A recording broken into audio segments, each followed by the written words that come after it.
So today the talk is called Being Stuck in Disempowerment and How to Use Non-Duality Teaching to Move Past It. So first of all, I think that we should begin with what non-duality is rather than me going into the title of disempowerment. I always like to do this before every talk. So we just go into some direct pointing.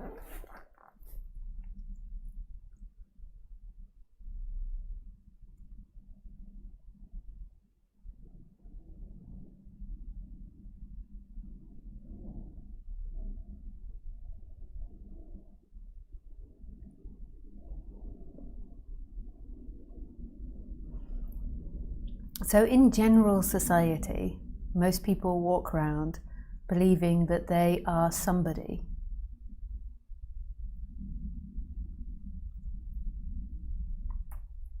Experiencing this world. And that somebody is a combination of thoughts, feelings, ideas, emotions, feelings, sensations, and it's all kind of like combined to make this feeling like there is somebody here experiencing life. And predominantly it runs through narration, so through thought. So I believe that separation and identity formed when we began to speak, and it comes through complex language and complex thinking. And this thought, which sort of becomes this whole identity, this whole energetic expression of somebody separate, is I am somebody that's experiencing life. So I am somebody separate experiencing a separate life out there.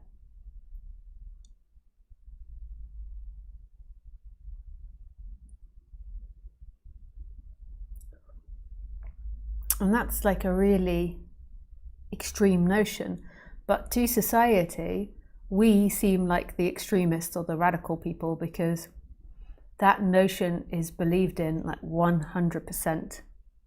It's like kids, like 2, 3, 4-year-olds believing in Santa Claus. Like it's just believed in.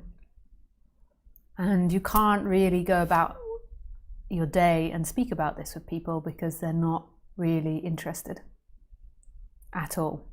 And in fact, they would think you are a sociopath or mentally ill, or there's something wrong with you, because it's such a strong notion that I am now talking to people that are sitting on their seats and that they have a life and that they're experiencing that life. We can say there is a character which we can remember that's seemingly experiencing life or interacting with life. But it's not your actual experience now. That's always a daydream. That's always a thought. It's never actually present and real right now. So you that came into this room isn't actually present right now. That is a thought of somebody coming into this room. You leaving this room after this talk is also an idea. You having had kids, you having been a good person or a bad person or messed up your life or not messed up your life, is all ideas that aren't actually happening now.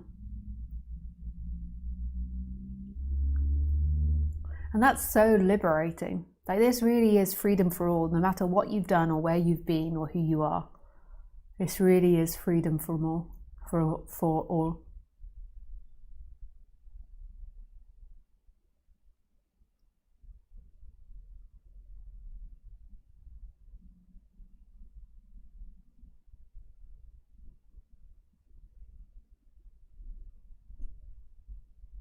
So it also means that all your problems, all your issues with being alive, with other people in life, with money, with job, with ideas, with children, all of that is thoughts right now. It's not actually happening. And that's really profound. I say it all the time, so I kind of forget how profound it is. But none of it's actually happening. What's actually happening right now is what's happening. And what's happening right now is non-dual, is non-conceptual, is boundlessness, is freedom. We can't actually articulate it into words, but if I was going to now, after many years of teaching, I would say that there is a consciousness experiencing this. And that consciousness is not separate from everything it's experiencing.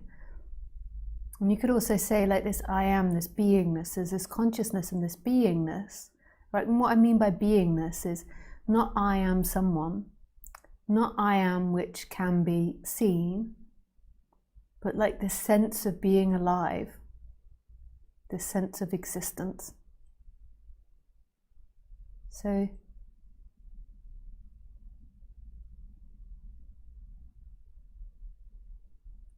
that is not separate from everything.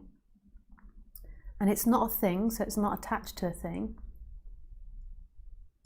And it's all things.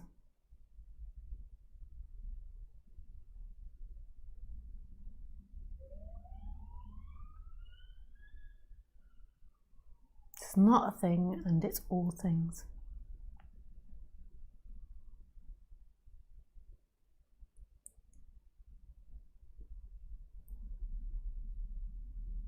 And this consciousness, who you truly are, never suffers. It never has a problem with anything. It's just here experiencing. Minding its own beeswax, experiencing anything that is displayed and appears.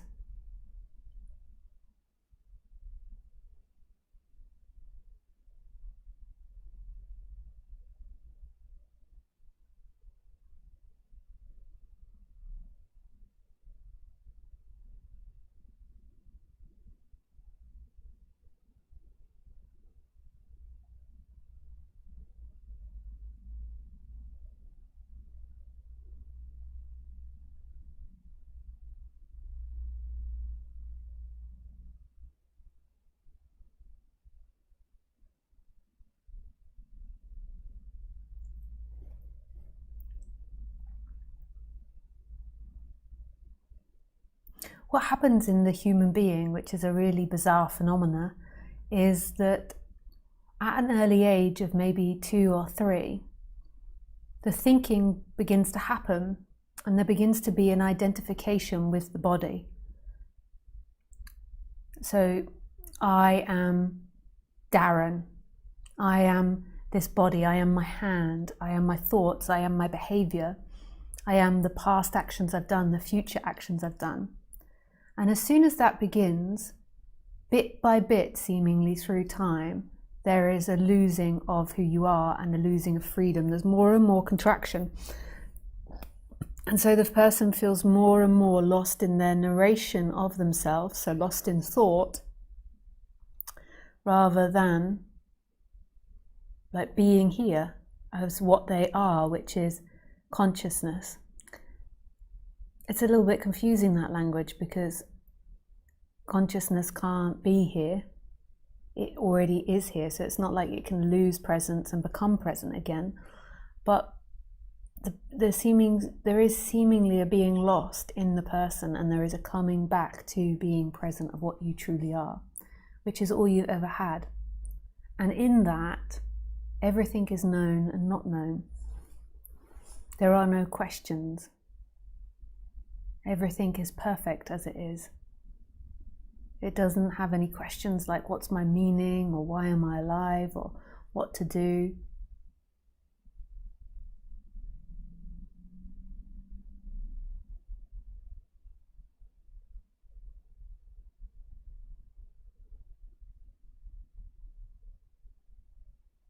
It's just here.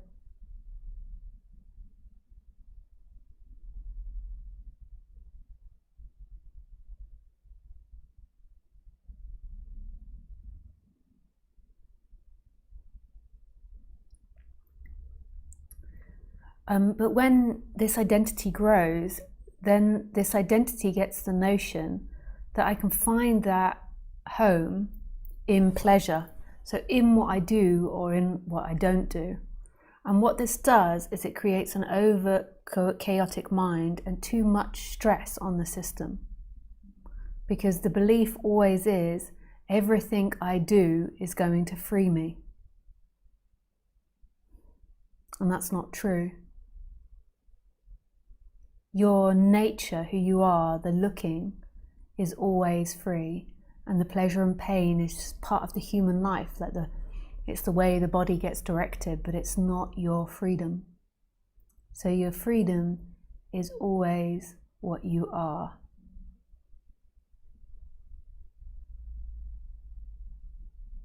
Which is right here, experiencing.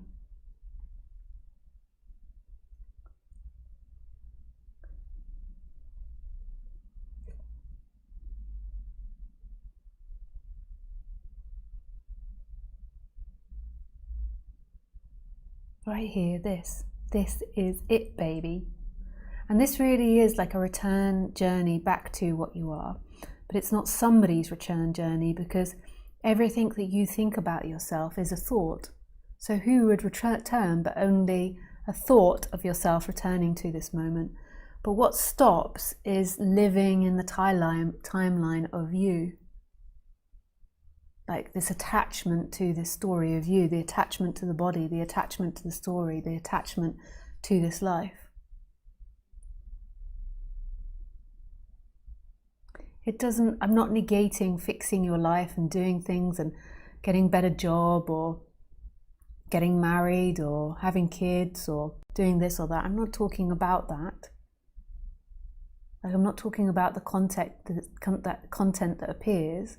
Like there's a natural movement of the body towards pleasure and pain. I'm talking about the end of attachment to you being this fake identity, this thought, this story that's happening in your head, and then the story narrating that freedom will come if this or this or this happens. And it's such a deep thing. So recently I was speaking to someone and I was trying to explain to them how their shame is their seeking, but they're not conscious of their shame. So often I can see in their daily experience they're avoiding shame, but not just like, there could be an avoidance of shame without seeking, but the seeking is this intense avoidance. So it's like the shame arises and there is intense avoidance, but it's not conscious. It's not like a flag comes up and goes, now I am avoiding shame, and pronounces itself. It's more a behavior. So there's like this energy, this unconscious energy to not be able to bear feeling shame. So the way in which they present themselves, the way in which they talk, the way in which they always have to correct a misinterpretation of what they've done. They're constant reflecting on themselves, the way they look, but they might not even be conscious of that. And this is seeking. It's like this attachment to your freedom in your mind is not feeling ashamed, but you're not conscious of that. And so it's creating all this like chaotic or complex behaviors, maybe like very reactive with people, or working too hard to appear a certain way, like spending too much money to appear a certain way. It's not saying that you have to look like you've been brought in, like dragged in through the bush backwards. I'm not saying that. It's this energy of attachment to it. It's okay to look nice, but it's where is that coming from? Like, what are you seeking for? It's the seeking energy that feels like that will give you freedom, and then it becomes really exacerbated. Otherwise it would just be very minor. There might be shame coming up, but it might be it would more than likely be very minor. It just comes and goes. The seeking energy, it's like it creates this illusory person. It gives your life lots of importance, and it can actually be very exciting, because when you're convincing people that you are the perfect person, it might be like, yeah, but you might not even know that. You're just getting this supply of energy that you're feeling really good about yourself. So it's not as simple as like just being on the surface, like, oh yeah, it's the end of seeking, it's the end of this behavior or that behavior. It's like really deep in your system and in your way of being. From childhood, you've begun to believe, being shameful stops you being loved, and love is freedom. And all of these connections are wrong. Freedom is this moment. It's this looking. It's this empty looking. And if that feels like really abstract to you and you don't know what's meant by that, and there isn't like this natural presence that's arising, that often happens after awakening, then you can keep putting your attention back to this moment, or back to the I am. And you can kind of taste it. Unless there's like loads of suffering where like you feel really contracted, you can kind of taste this like this little bit of joy of presence. And then the mind goes off and you go off into things. I am. So let's go on to the title of the talk. So being stuck in disempowerment. So I really notice this a lot in seekers, I feel. Disempowerment.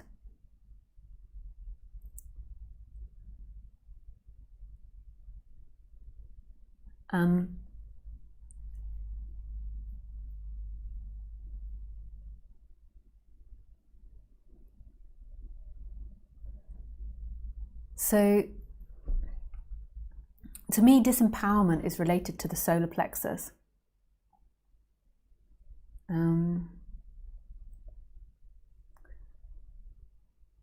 And it's this energy of depression and I can't do something. But you might not be conscious of that. Like to you, the disempowerment might be projected outwards. So you might feel like you're disempowered because you might not even know the word disempowered, but you might feel squashed because of your job, because of lack of money, because of the way your partner behaves, because of financial crisis or COVID or your apartment or obligations to your family. And you might see them as like this squash, but you might not have even named it as disempowerment, but what you might feel is disempowered. And it's kind of this sense that you're stuck and you can't do something to get out of it. And I think humans are really susceptible to this because it's like our life is like based on having to continuously renew everything. We maybe don't see this so much in the Western world because we have these solid houses which last for long periods of time and objects which last long periods of time. But basically what we're doing is, we're constantly cleaning out the dirt, we're constantly stopping everything from rotting, and we're constantly eating food and trying to survive. So it's like this repetition of survival. And if you just stop for a week, like now it's more paperwork, but in the past it would be like you'd run out of water, you'd run out of food, the dirt would collect up, bacteria. Now it's more like paperwork. If you stop for a week, you're like overrun with paperwork. So, but what I'm talking about is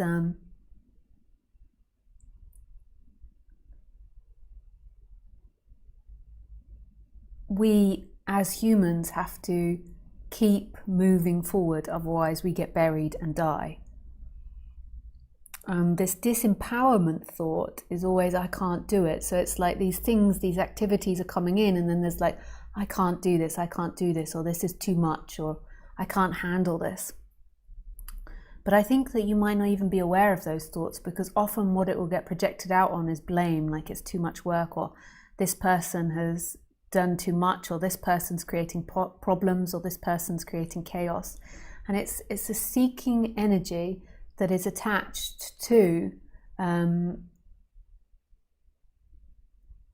like feeling disempowered, that you are someone that's disempowered.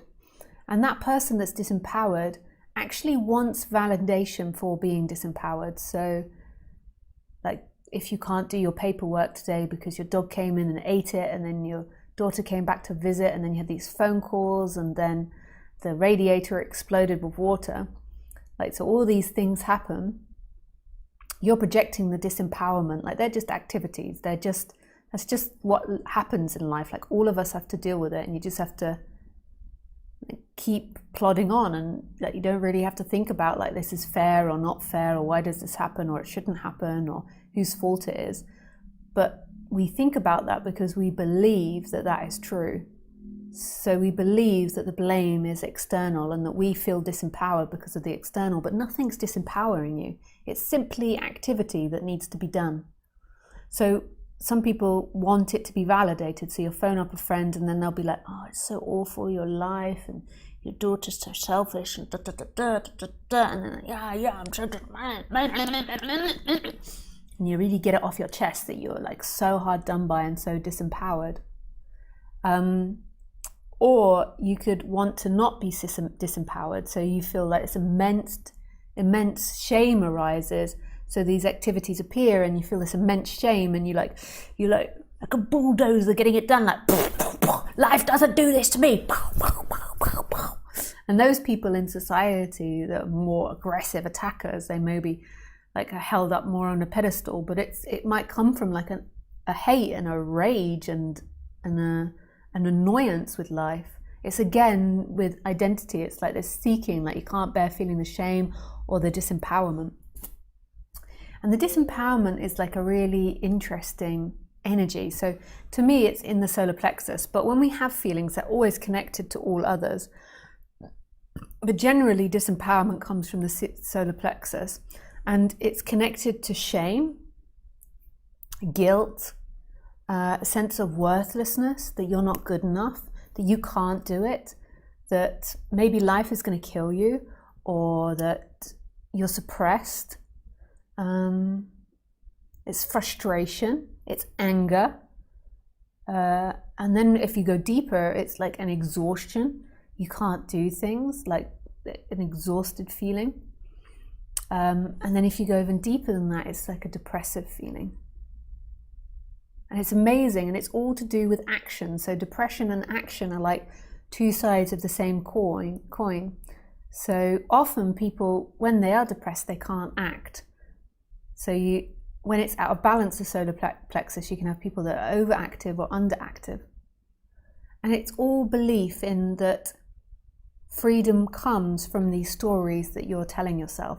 And these stories are in the brain, and then they kind of manifest and we hold them in the body. So somebody that might be a real doer is like, and then somebody that like feels like shameful, oh, they're so exhausted, the whole face droops, their energy droops. Maybe they like walk with their solar plexus, you know, their belly outward, like, And so the thoughts then manifest into the body. And what comes first is a bit of a chicken and the egg situation. I suspect it's the thoughts, but it kind of goes round. So you kind of, they're not separate. And these emotions and these feelings go with it. And the key to it is that the story that you're telling yourself isn't true.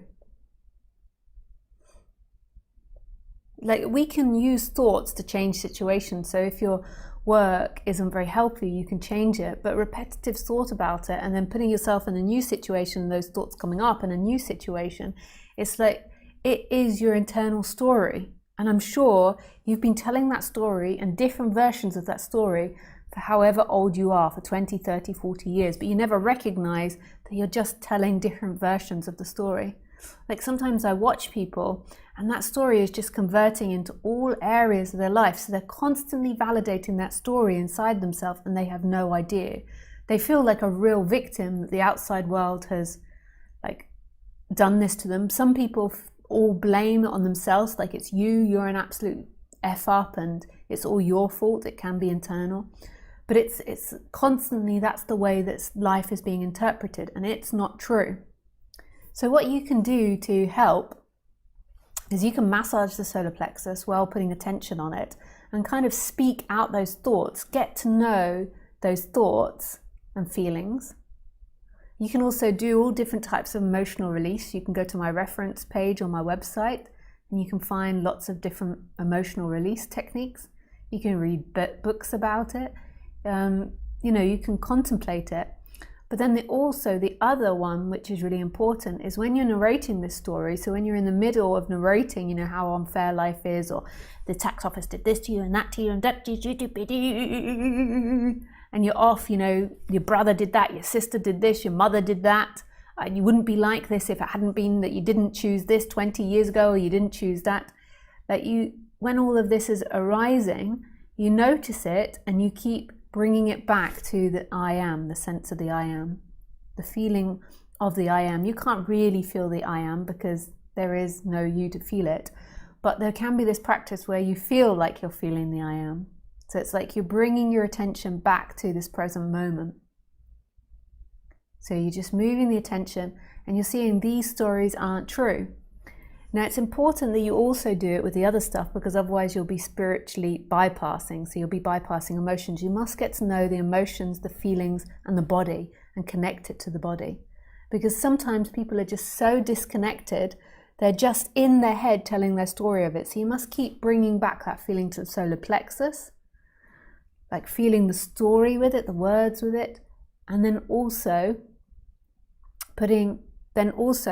equally, you know, in your day-to-day activity, so when you're with someone and all of this going on, moving your attention back to the I am, which is really difficult because your narration, your story, just wants to be a victim or be disempowered. It just wants to keep going there.